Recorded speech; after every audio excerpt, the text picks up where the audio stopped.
Well, guys, there's been a trend going around on YouTube lately that I'm not a big fan of. Every time I see a video that's claiming to be a part of this movement, you could call it, I can't really think of a better word for it, I immediately start cringing and I roll my eyes to the back of my head and I wonder, when are we as a society going to start calling this out more broadly? And that is this talking point, this idea very commonly pushed by right-wing slop merchants called black fatigue. This is a dog whistle for being racist. Just literally it's with less words and slightly softer language, being tired of black people, but as a quippy little thing that can be referenced as some kind of cultural movement. That totally isn't racism. It's just, you know, people are just getting tired of black people, that's all. Now, we've covered a few right-wing slop videos, mostly by white dudes, talking about this topic, but today we have a video about black fatigue made by a right-leaning black creator named Amir Odom. I watched the first couple minutes of this video, and there were definitely some ooh takes that I felt like might be worth responding to.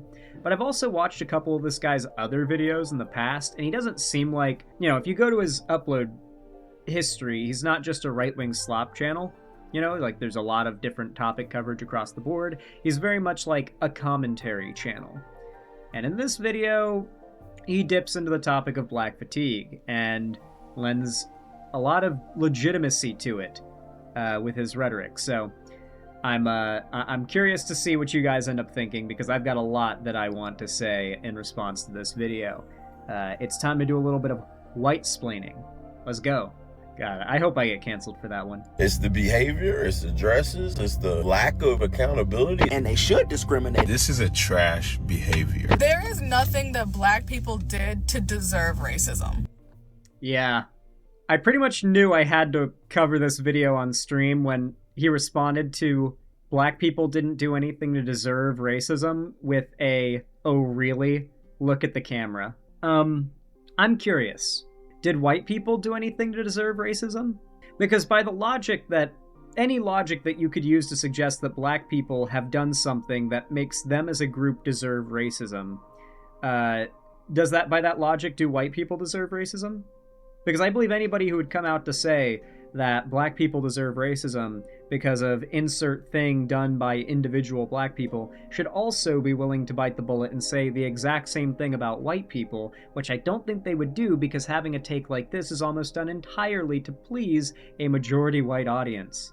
I mean, white people deserve it a little if it's funny, but like I said, they'll never bite the bullet on this because they're making content for a white audience that would never be willing to hear their creator they're watching bite the bullet on the idea of anti-white jokes being okay, you know? And anyway, though, unbelievable that this is how we're starting the video. I wish he elaborated on this.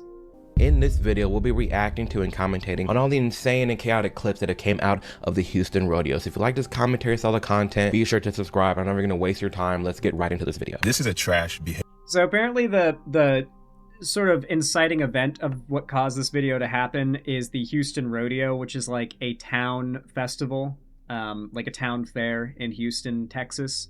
And apparently it was a bit rowdy, I guess. And so now there's a lot of discussions about black fatigue, because apparently said rowdiness was largely the result of the crowd there, supposedly because they were majority black. That's why it was such a rowdy crowd. Totally not because it was a large gathering in Houston, Texas. But yeah, sure, it's because of race. Okay. Behavior. Like, very, very trash. All their parents failed them. Yep. That's all I can say. They have no upbringings. Why would you go to an event and act like that? You don't have your emotions intact. Why would you go to an event and act like that? Why is it that all of a sudden, yes, we are going to focus on race? Because when we look across the board at the various things happening in this nation, I love when, like, black conservatives are like, so here's a video of some black people, or a mix of black, white, Hispanic, etc. people doing something kind of cringe or whatever. Now as a black man, I must answer for this. It's like, what?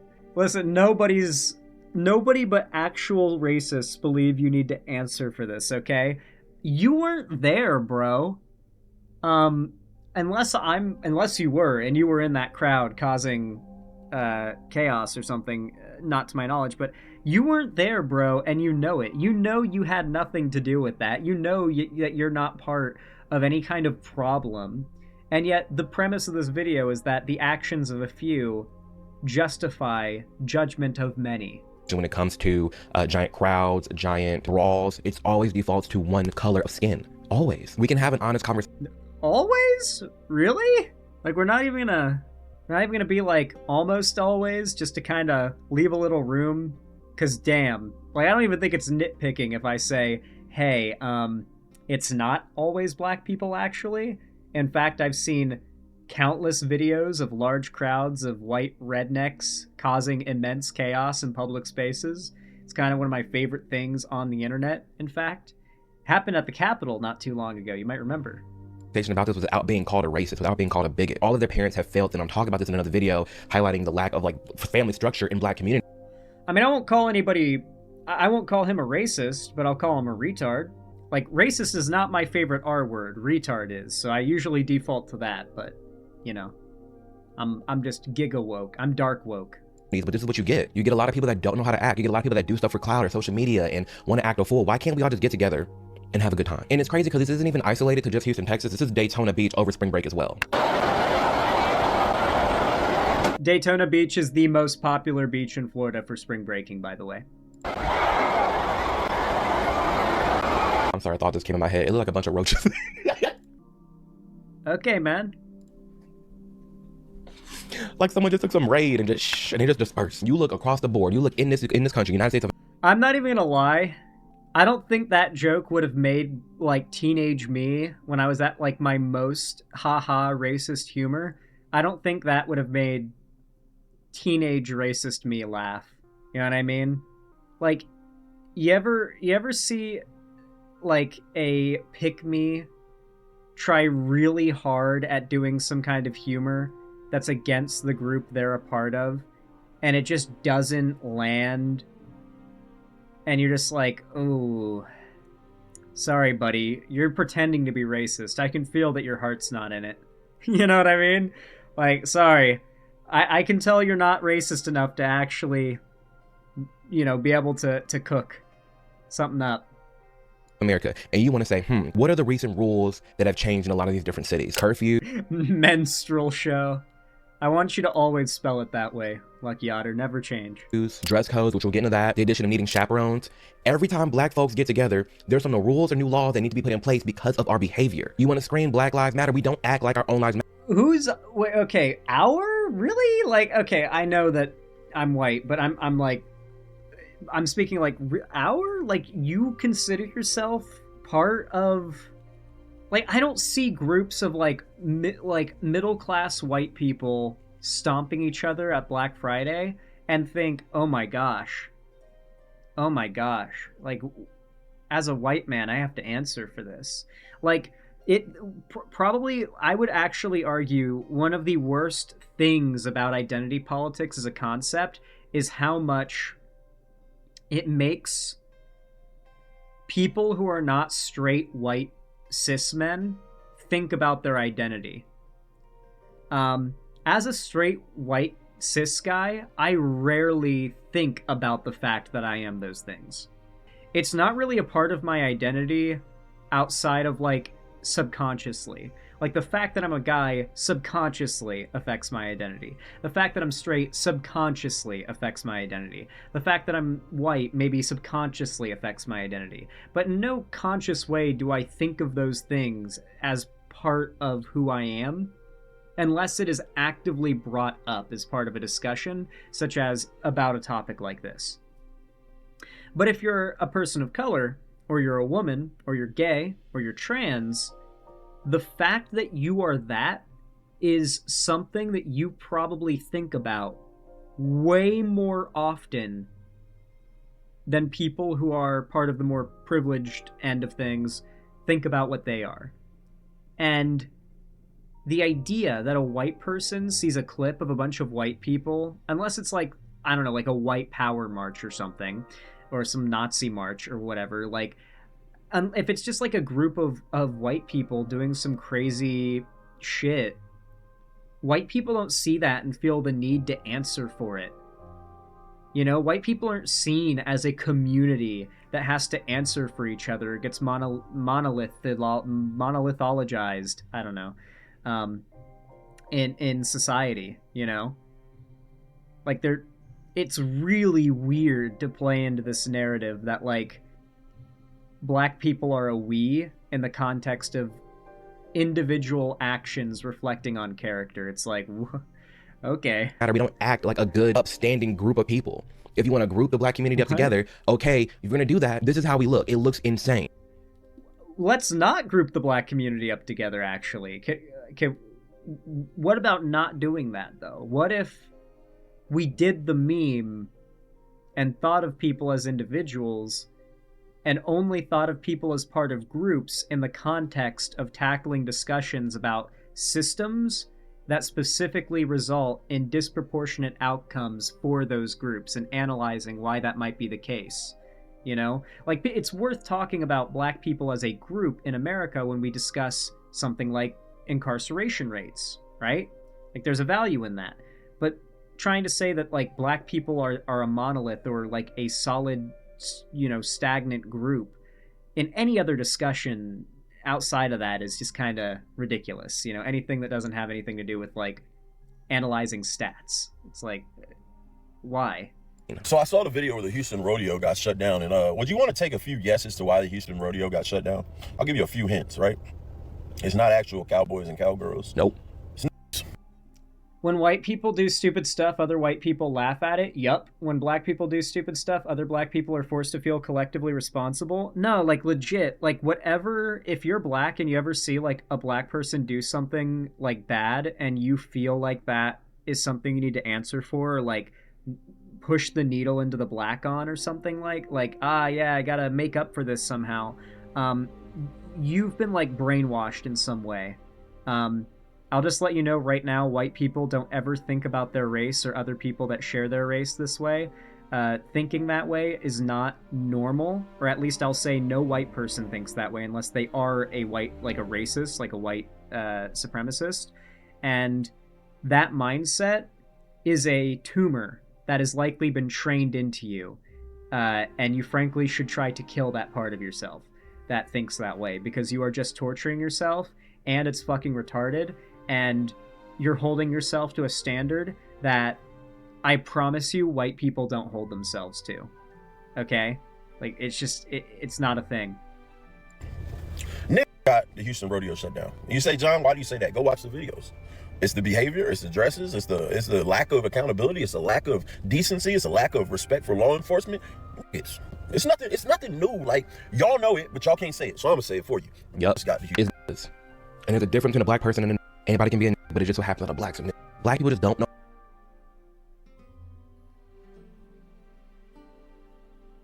It's just above my head. That's beyond my pay grade, guys. I can't tackle that one. How to act when they get together. We're always be shooting and everything, this, that, and the third. It's like, for why? Don't know how to act right. They're ruining literally everything in the society. They are. And I'm not just saying that. If a company... Dude, you can just say like anything now on YouTube, huh? Jesus fucking Christ, bro. It's wild how much more racist the common popular racism has gotten. Because when I was a little chud, in like 2016 to 2018, the type of racist that it was cool to be was like the edgy, ironic racist that like said slurs and stuff to like take the power from them. But now we're in this era where like sitting down and with a straight face explaining why black people need to be held to a disproportionately harsh standard compared to white people, and not even slightly couching it in any kind of like soft language, just saying that with a straight face is now considered just the take to have now, if you're just like an internet chud. Like, the racists online now are so much more racist than they were when I was a little chud online. I feel like that's the case. Is willing to say, hey, here's all these new laws we set in place, here's all these new mandates, all these new rules. It's for a reason. They're not just being racist. It's quite literally that how to act. When I was saying all this happened down in Houston, my best friend lives in Houston, Texas, like right in the city. And he sent me a video. He lives near an Airbnb and they're all fighting in the street. He said, look at this video of people fighting in the street. And I already knew. What do you think skin color was? Do you know what the problem is with that? 99% of the time? Bad parenting. Like, if you want to tackle behavior like this in any scenario, it almost always goes back to family life and parenting. Like, if you see a bunch of, like, rednecks out at, like, 2 a.m. on a school night fighting in the street in your neighborhood, let's be real, you know, you come to some conclusions, right, about family life and what kind of upbringing they probably had and what kind of parents they probably had. And so if you think that behavior like this is some kind of endemic problem in the black community, just talking about that and being like, bro, look how bad black people are behaving, whoa, and just like the conversation always being on that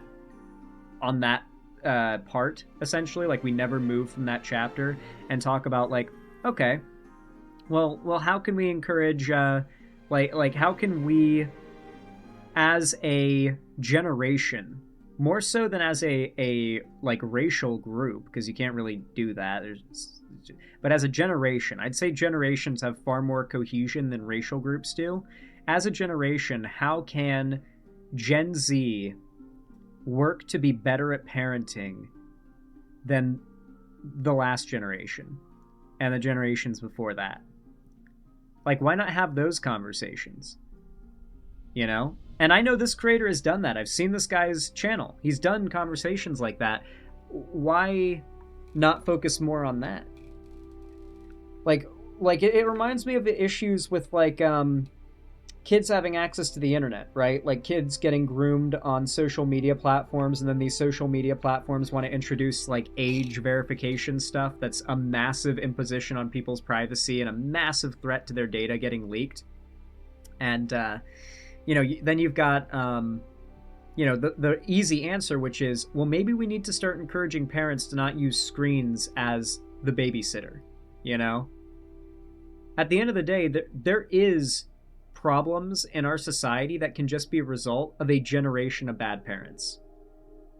And I'm not gonna lie. I'm not gonna lie. I think just the older that I get, the more I feel like Gen Z might have had not the most abusive or shitty generation of parents, but the worst at parenting generation of parents.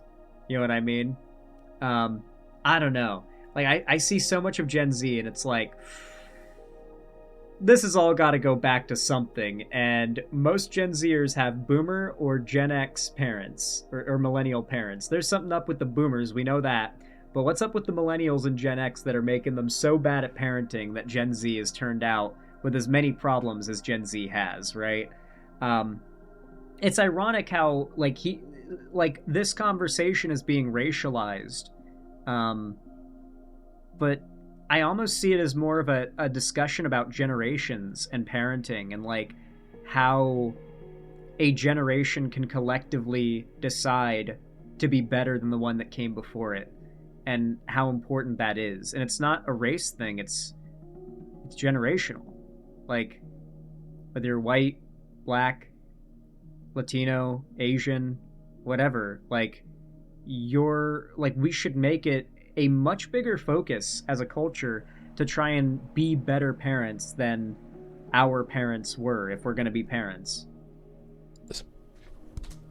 It's embarrassing. It is embarrassing. It's embarrassing. I mean, yeah, I mean, it's my perspective. It is what it is. It's real. It's embarrassing being black in this country. I don't hate it. I love my skin color, but it's embarrassing to the fact that I'm putting these videos. Like, whatever makes you feel embarrassed is like, you've been taught to feel that way, and it's beyond cucked. Because when I drive through a, like, white trash neighborhood, as someone might say, where you've got, like, dudes, like, white guys with mullets and, like, meth teeth fighting shirtless with swastika tattoos in the front yard, something I have seen before, big old Confederate flag flying, I don't think, oh, man, I'm so embarrassed to be white. I just think, look at those retards. Ha. their race hardly even factors in. Like, you have been brain poisoned by identity politics and don't even know it. It's crazy. Unironically, I think white people's biggest privilege is never thinking about the fact that they're white.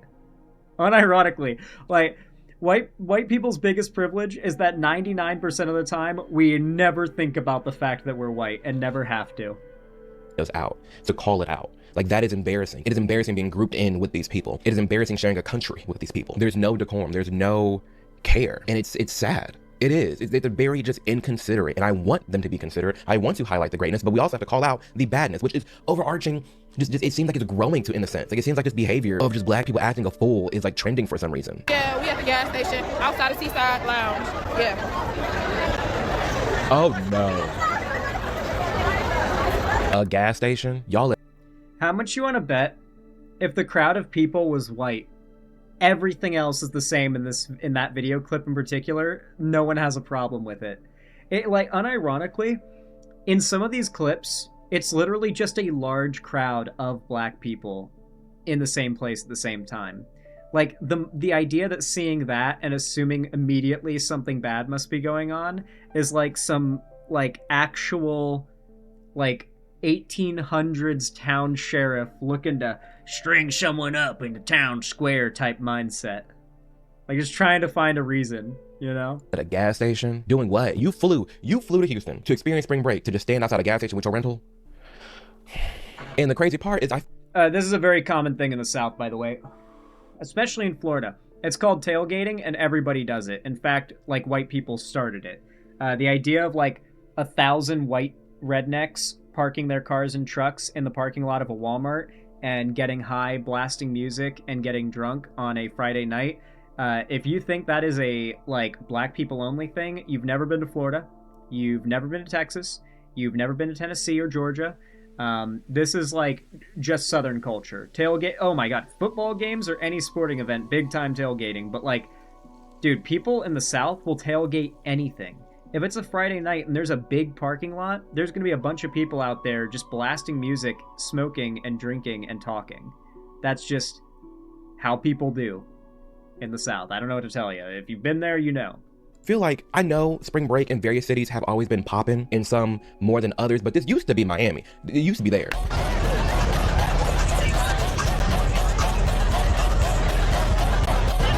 Funnily enough, Miami spring break, I don't even think it's as big as Daytona spring break. Like, Daytona is the place for spring break in Florida. Hey man, look, you ain't in Miami, you grits. And Miami said, get these out of here. That's really what they said. They said, you know what? No, they didn't. Spring break is the biggest week for Miami's economy in the whole year. Besides, I think Memorial Day weekend and like, obviously, like 4th of July weekend, like, spring break is massive for Miami's economy. The amount of tourism has Ocean Drive seeing, like, the average business in Ocean Drive is probably making tens of thousands an hour during spring break on selling those overpriced, like, $12 a shot drinks that you find in Miami. It is unbelievable. I love, also, by the way, that's Ocean Drive we're looking at in this video, okay? Like, the people who are partying on this street are drinking at bars that are charging, like, between $10 and $15 a shot. All right? Like, everybody you're seeing in this video, maybe they're not wealthy, but they're not so broke that they can't afford a flight to Miami, a drive to Ocean Drive, and enough shots of overpriced liquor to get drunk as fuck and have a good night. All right? Like, these are people with money, and I would argue a bit of class, even if they're cutting loose a little bit because it's spring break and they're on fucking Ocean Drive in Miami. He does realize that, like, a third of the businesses on that road are strip clubs, right? Is he aware of that? That, like, the guy recording is on a road in Miami famous for bars, motels, resorts, and strip clubs? It is the place where all this partying happens? Okay. You're just not allowed to party, I guess, if you're black. If you're white, it's all good, though, because what white people do, it doesn't reflect on the rest of white people, so you're fine. But if you're black and you throw a party, you have to know that what you're doing is magically, I guess, every other black person has to answer for it, I guess. And Miami said, get these out of here. That's really what they said. They said, you know what, we've had enough. Something needs to happen because this is just ruining it for everybody. I'll never get the first time. I love Miami. Proper Miami. I love Brickell, Wynwood. I love all that. I can go even up north a little bit. I like that. Miami Beach, you couldn't pay me to go there. Nope. Not. Yeah, that is Miami Beach. That is Ocean Drive, Miami Beach. Also, Miami Beach is the best part of Miami. One bit. For students, March is when spring break happens, and millions of kids head to Florida for vacation. The only reason this guy doesn't like Miami Beach is because he probably doesn't like being around a lot of people. I like being around a lot of people. I enjoy being surrounded by a massive crowd. My first job was as a lifeguard. Crowded beaches are my comfort zone, as weird as that might sound. Like a crowded fucking beach, lots of noise, lots of screaming, lots of people in the water to scan, make sure no one's drowning, and I'm in my spot. I know, like, my first job was as a lifeguard. My second job was as a lifeguard. I clearly enjoyed it a lot. Then I started being a streamer. Like, I don't know. I don't mind a crowded beach. Maybe that's just my bias because of my experience, but I see a crowded beach and I think, hell yeah, fun time. But they may want to think twice about going to Miami Beach. The city has just put out an announcement telling spring breakers, we're breaking up with you. No, telling black people, we're fed up with you. Not spring breakers, black people. You. Yeah, the big problem that Miami does have with spring breakers is leaving trash on the beach. People who go to spring beach or spring break on Florida beaches do not pick up their trash, and that is a big fucking problem. But let's be real, that is a primarily conservative thing to do. Listen, I'm a liberal lefty guy. I literally walk along a beach and I see trash that's not even mine, and I'll pick it up. You know? Like, that's just what you do if you care about the environment. Like, oh, I've got free pockets. Sure, I'll just pick up some pieces of garbage off the beach and throw them away in the nearest trash can when I pass one. Like, I'm sure many of you guys have done this. If not, you probably frequently do this. Yeah, litter is infuriating. But a lot of tourists, a lot of spring breakers just leave shitloads of litter on the beach. And Miami does not like that. They like the money and the business, but they do not like the litter. And it is a lot of fucking litter. The spring break breakup for Miami Beach after years of scenes like this.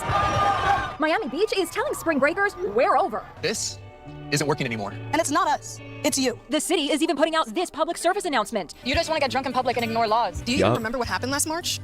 Last spring break was one of the most unruly ever, with 2 murders, including a brazen... Dude, GTA 6 coming out soon has got people acting crazy. Listen, I know it's going to take place in Miami and everything, but you're not in the game, guys. This is real life. Don't shoot anybody on spring break. This is supposed to be a time of celebration and fun. Miami Beach is currently under a state of emergency. Oh no, see? Black people. Why? And then you done took this crowd, and now we just place it in Houston. That's just what happened. Everybody's in Houston now. I'm all for having fun on spring break. I'm all for you acting wild. College kids, do as you may. I hope they're all college kids. Is he? They're probably all college kids based on their age, yeah. I don't know. Genuinely, if you take nothing else from this video, I hope it's the fact that, like, if you're not white and you're watching this, I hope you know that racial identity is not something that white people ever think about in regards to themselves. And if you're the kind of person who just sees someone who shares a skin color with you doing something bad, and you think you have to make up for it or answer for it, just know there's no white people that think like that. No white people have been taught to think like that. No white people have been trained to think like that. It's a cucked mindset, and you should do everything you can to stop thinking that way, because it's cucked. Whoever made you think that way or taught you to think that way taught you to be a cuck. So stop it. You are not your entire race. I know, crazy idea. The people who think that you do represent your race, or that your race represents you, are racists by definition, and their opinions shouldn't matter. They should only be directly confronted, never lent legitimacy to, and it should never be argued, oh, well, the racists actually have a point. No, they don't. They never will. They never have. Anyway, folks, if you enjoyed this segment, If you found it entertaining, educational, or enjoyable in any way whatsoever, then please consider leaving a like and a comment down below. It really does help a lot, and I appreciate it immensely. But of course, if you want to go the extra mile, you want to see more from me in the future, be sure to ring the bell icon and subscribe, and consider supporting the stream financially by donating, subscribing, or gifting a sub to somebody else in the website. Turn their name white from white to blue, or purple, or red, or gold, if you're really crazy. I always do appreciate it. It helps a lot, and then, you know, it pays for me to be able to keep making content for you lovely folks. You can also support the stream on YouTube, which I also appreciate immensely. But with that said, I hope you all enjoyed this video. I love all of you very much. Thank you for your support, and I hope you have a good one.